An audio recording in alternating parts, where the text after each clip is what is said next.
Hello बच्चों, let's read the question. The question is a perfect Carnot engine has source temperature 227 degree centigrade and sink temperature 127 degree centigrade.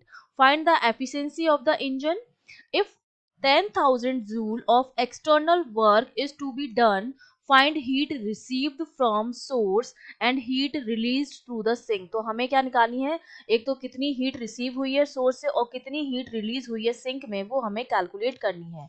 तो देखिए इस question को solve करने के लिए हमारा जो की कॉन्सेप्ट रहेगा, हम जानते हैं कि जब हम कार्नोट साइकिल की बात करते हैं तो इन कार्नोट साइकिल आपके पास एक तो होता है सोर्स, ठीक है, ये हमारे पास सोर्स है जो हमारा किस पे होता है, हाई टेम्परेचर पर होता है, जिसको हम हॉट रिजर्वॉयर भी कहते हैं, और यहाँ पर होता है हमारा सिंक जो हमारा होता है लो टेम्परेचर पर, जिसको हम कोल्ड रिजर्वॉयर भी कहते हैं।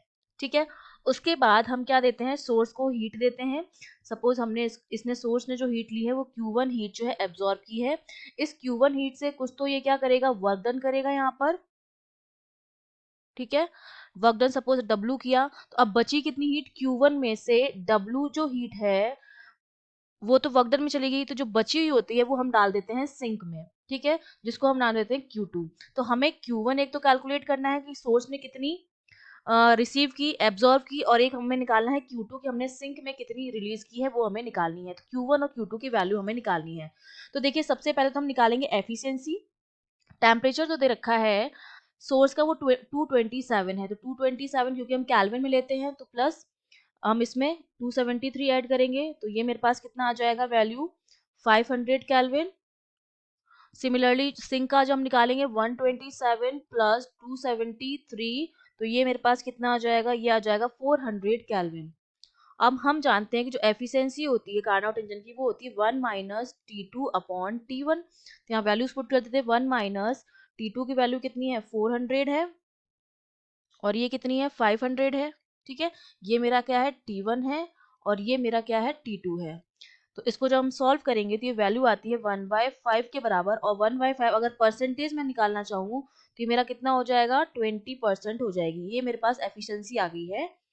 अब मुझे वर्क डन तो गिवन है, इतना एक्सटर्नल वर्क डन करना पड़ रहा है 10,000 जूल, और मुझे निकालना क्या है, Q1 और Q2 निकालना है। तो मैं नीटा जानती हूँ कि जो नीटा होता है मेरा वो बराबर होता है work done upon heat absorb के। ठीक है, तो हीट एब्जॉर्ब मतलब कितना होता है, हीट एब्जॉर्ब जो सोर्स को होती है वो हमने Q1 मानी थी, और ये मेरा W था। तो नीटा की वैल्यू मैं निकाल चुकी हूँ, तो यहाँ से Q1 में निकाल सकती हूँ। यहाँ से जो मेरा Q1 आ जाएगा वो हमारे पास कितना आ जाएगा, Q1 मेरे पास आ जाएगा W अपॉन नीटा। तो W तो मुझे गिवन है 10,000 अपॉन नीटा हमने अभी निकाला 20% है, तो 20 और परसेंट के लिए अपॉन डिवाइड बाय 100 हो जाएगा। तो इसको जब हम सॉल्व करेंगे तो ये वैल्यू आ जाती है 5 इंटू 10⁴ जूल। ये तो हमने निकाल दी कितनी हीट रिसीव हुई है फ्रॉम सोर्स, Q1 की वैल्यू हमने निकाल दी है। अब हमें निकालनी heat release to the sink जो हमारी होती है Q2, और Q2 हमारा किसके बराबर आया था, Q1 माइनस W के। ठीक है, तो Q1 हमने निकाल दिया 5 इंटू 10⁴ माइनस W है मेरा 10,000। तो इससे जब हम सॉल्व करेंगे तो इसको मैं 10⁴ लिख सकती हूँ। तो यहाँ से ये मेरे पास आ जाएगा 4 इंटू 10⁴ जूल। ये मेरे पास Q2 की वैल्यू भी आ गई कि इतनी हीट जो है वो रिलीज होगी सिंक में। तो सिंक में जितनी हीट रिलीज होगी वो ये आ गई, और सोर्स ने जितनी हीट एब्जॉर्ब की या रिसीव की वो ये आ गई हमारे पास। तो ये हमारे आंसर्स हो गए।